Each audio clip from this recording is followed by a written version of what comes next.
bartender Scott Walker, in an op-ed for Hot Air, wrote, quote, "In the last 6 years under President Obama, we've seen a rise in anti-police rhetoric.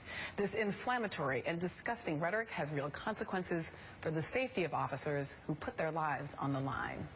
Joining me now are Khalil Gibran Muhammad, who is director of the Schomburg Center for Research in Black Culture, Rinku Sen, who is publisher for colorlines.com, Matt Welch, editor-in-chief of Reason magazine, and joining us from Columbia, South Carolina, Marquez Claxton, director of the Black Law Enforcement Alliance and a retired NYPD director. Detective. I want to start with you. What do you make of this statement that President Obama, and again, realizing that this goes back all the way to 2009, that he and sort of the 6 years that he's been president have made the world more dangerous for police officers? It's a ridiculous, absurd assertion. The op-ed itself is because I think what Scott Walker does is to diminish and ignore historical context and reality. And in doing so, in an attempt to lionize law enforcement, which is a danger, and it's been going on by several individuals, in an attempt to lionize law enforcement, he then places the victims, those people who have been oppressed and for a long period of time, he places them responsible, and he blames the president for a trend of resistance against oppression.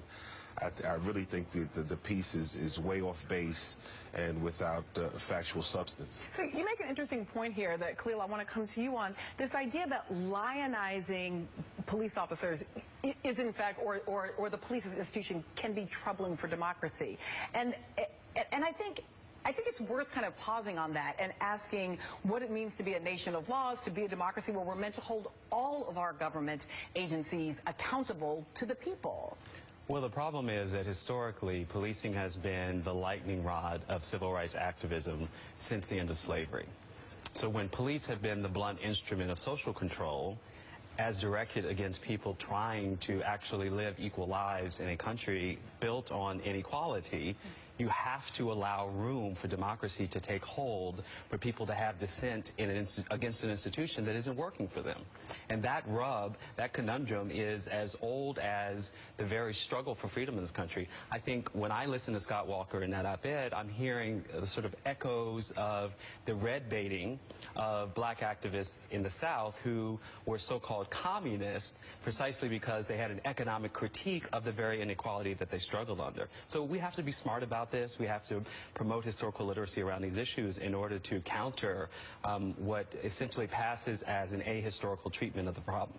So this idea of this, Matt, let me come to you on this because this does feel like the place where there is a space to challenge, but it also is very difficult in a kind of political world where to criticize the police or other sort of institutions, even if one is the president, suddenly is off, kind of off the table. You're not allowed to do that. It's strange. I mean, everyone's impressions of Barack Obama's interventions into local policing is just wildly off the map from one another. A lot of conservatives, say he's micromanaging constantly. He's really like racialized and radicalized. That's not the impression that I have. I don't think it's necessarily the impression that you have had. I think since Charleston was really the first time that he kind of gave a sustained discussion. I think he's been getting into the sort of civil rights and criminal justice reform belatedly in his presidency, and he's doing that kind of now. So yeah, I mean, maybe in part because of that 2009 moment, right? I mean, it's worth pointing out that when he spoke on Gates, he was there trying to talk about health care.